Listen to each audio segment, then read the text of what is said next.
Olá! Hoje eu quero bater um papo rápido com vocês sobre uma preocupação que, por incrível que pareça, por mais livros que se tenha publicados, por mais youtubers que estejam falando sobre o assunto, essas 5 variáveis que eu vou colocar para você agora são fundamentais para o sucesso de qualquer organização, seja de uma microempresa, seja de uma empresa top das 500 maiores. E essas 5 variáveis, nós temos que olhar para elas, mas entendendo o que elas significam efetivamente, porque senão você não vai dar a devida atenção, como eu tenho observado nas empresas pelo qual tenho ofertado consultoria. Veja só, toda e qualquer empresa, seja micro, seja uma das top, das 500 maiores empresas, todas elas têm em comum o seguinte aspecto: todas elas fazem a gestão de 3 recursos. Quais são? Recursos físicos, recursos financeiros e recursos humanos. Recursos físicos, a infraestrutura que ela constituiu para que conseguisse operacionalizar. Então, nós estamos falando de máquinas, a tecnologia, estamos falando de mesa, cadeiras, divisórias, instalações de uma forma geral. Depois nós temos o recurso financeiro, ou seja, o valor que ela aportou, seja a título de investimento, seja a título de capital de giro. E recursos humanos são as pessoas que ela contratou. Então, seja a micro, seja a maior empresa, são só esses 3 recursos. Agora, esses 3 recursos vão gerar vários indicadores que as empresas desenvolvem, criam para analisar o seu desenvolvimento. Mas essas 5 variáveis que eu vou comentar com você agora, via de regra, até estão em relatórios, mas não recebem a devida atenção para se implementar uma ação no sentido de corrigir quando elas não estão pontuando os números que se esperavam. E que variáveis são essas, Souza? As variáveis são as seguintes: geração de caixa, rentabilidade, lucratividade, market share e redução de endividamento. São essas 5 variáveis. Agora, preste atenção. Existe uma expressão em inglês, né?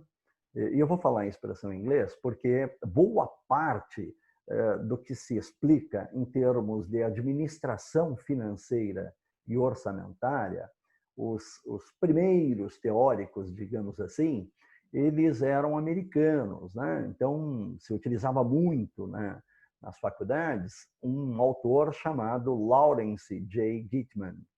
E esse autor, ele, na abertura do livro dele, ele escrevia assim: The cash is king. Ou seja, o caixa é rei. Uma empresa, ela tem que estar muito atenta à sua geração de caixa. Por quê? Porque uma empresa, e nós temos vários nos anais da administração, ela pode ter uma lucratividade muito boa, uma rentabilidade muito boa e não ter caixa. E ela quebrar porque não consegue gerar caixa. Ou, por vezes, começa efetivamente a comprometer a sua margem de contribuição pelo ônus do endividamento que ela vai fazer, porque ela vai ter que descontar títulos. Então, a geração de caixa é fundamental ser acompanhada. O segundo elemento é a lucratividade. E o que é lucratividade? É nós pegarmos o valor do lucro líquido e verificarmos quanto que ele representa percentualmente sobre o total de receitas que nós geramos. né? Então, no final do mês, você apura o lucro líquido, verifica quanto você vendeu e vai ver quanto que o lucro líquido representa do total da tua receita. É importante porque quando você pensa em ofertar um serviço ou pensa em produzir um produto e disponibilizá-lo ao mercado, você fez o que a gente chama de projeções, né? Então, você imaginava quantos produtos você ia fazer, ou se for uma prestação de serviço, quantos clientes você ia atender, a que valor você ia vender e quanto ia custar para você ofertar isso. Tudo isso você fazia previamente. Quero crer que sim, né? Então, você imaginava lá, ao final, quanto estava sobrando de lucro para você. No final, ou seja, começou, implementou, colocou na prática. No final do período que você está analisando, aqui eu estou citando mesmo, mas poderia ser bimestre, poderia ser trimestre, mas quanto mais próximo do ocorrido a tua análise estiver, menor a possibilidade de você dar um tiro no pé. Então, veja bem, peguei o lucro, dividi pela receita, apurei a lucratividade. Aí eu comparo com a lucratividade que eu imaginava que ia ter. Esta comparação, ela é de suma importância. Porque se você tinha imaginado ter uma lucratividade, exemplo, de 25%, e você teve uma lucratividade de 15%, alguma coisa aconteceu que não de acordo com aquilo que você imaginava. Então, você tem que pegar uma lupa força de expressão, ou seja, rever passo a passo o que foi feito e onde é que ocorreu algum deslize que não deu os 25% do meu exemplo e somente os 15%. Né?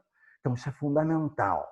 E algumas vezes, o simples fato das empresas identificarem que teve lucro, independentemente do volume deles, elas se dão por satisfeito. Ou seja, pagaram todos os custos, em tese, né? Porque lembra da geração de caixa e eu daqui a pouco vou amarrar. Ele vendeu, né? Teve lá o lucro, então tá bom, estamos bem, estamos positivos. Não é bem assim. Então, lucratividade. O outro tópico é rentabilidade, que não se confunde com a lucratividade. Veja só, lucratividade, você pegava o lucro líquido, dividia pela receita bruta. Na rentabilidade, você vai pegar o lucro líquido e vai dividir pelo investimento que você fez. Aí é quanto esse investimento que eu fiz está efetivamente me proporcionando de retorno, né?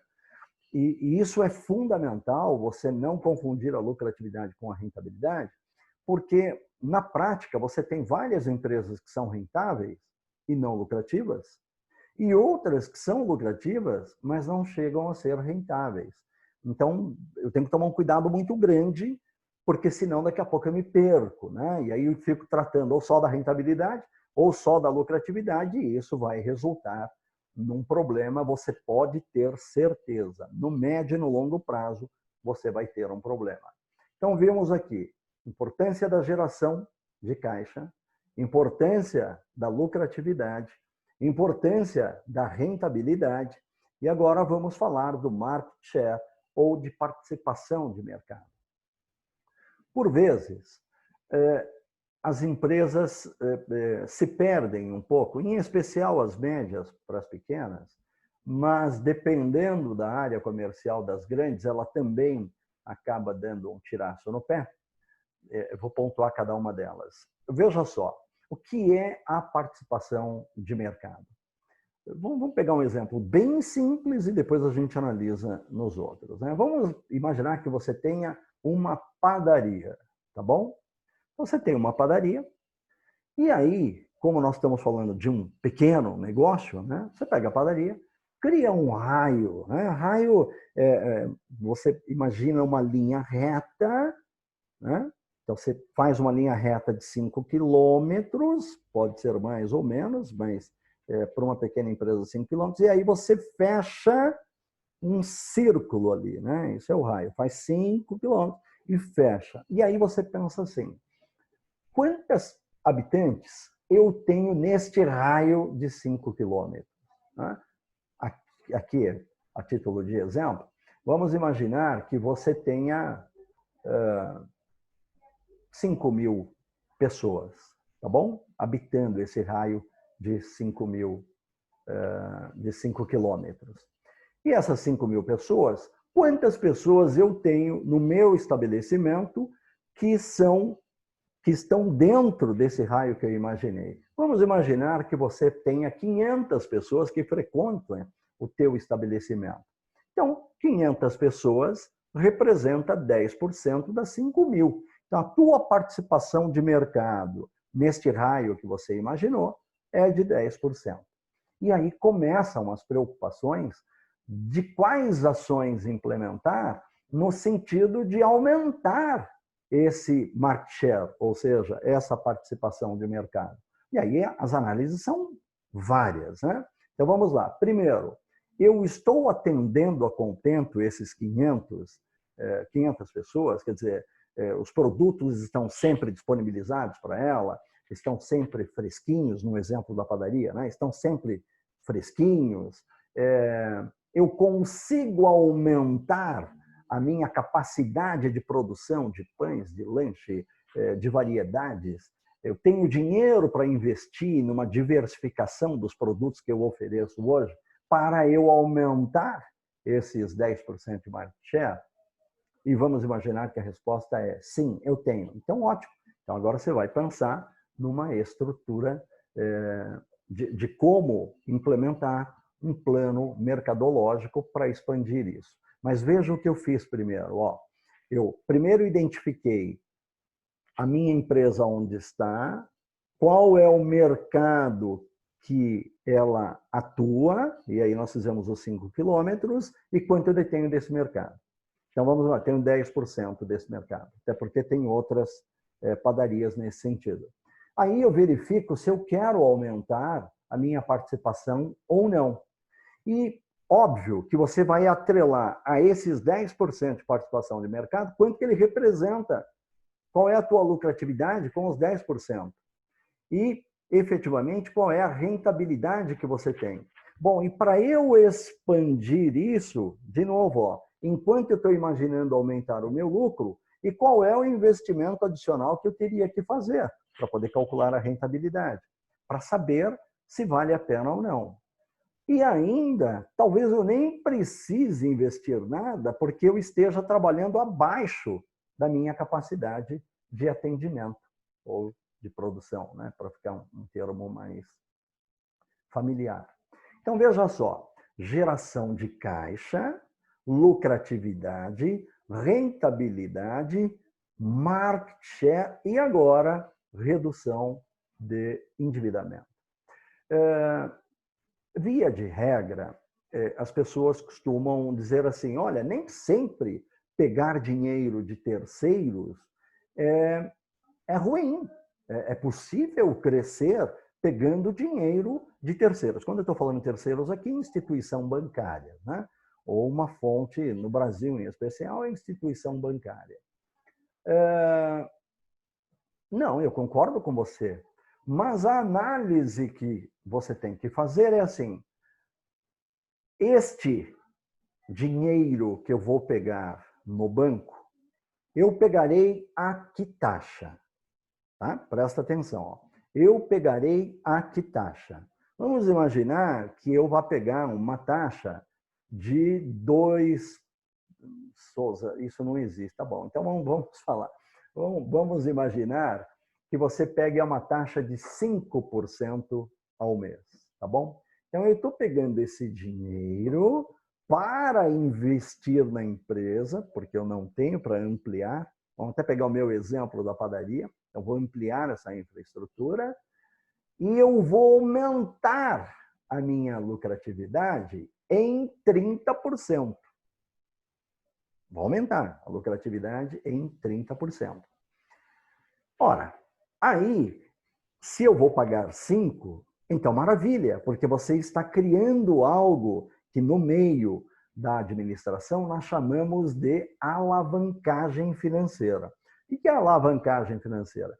É quando eu pego um valor de terceiros, a uma taxa de 5% no meu exemplo, aporto na empresa e ela vai me dar 30% a mais. Então, se eu subtrair esses 5%, eu estou ganhando 25% a mais com o dinheiro do outro, que eu não tinha para efetivamente aportar, certo? Mas não é o que nós observamos via de regra. Via de regra, as pessoas começam a pegar dinheiro. Olha a primeira indicação aqui, porque o fluxo de caixa dela não é positivo. O que é um fluxo de caixa positivo? Eu recebo, então meu caixa está positivo, e eu tenho que fazer um monte de pagamentos agora, desembolsos. No final, me sobra dinheiro, eu estou com caixa positivo.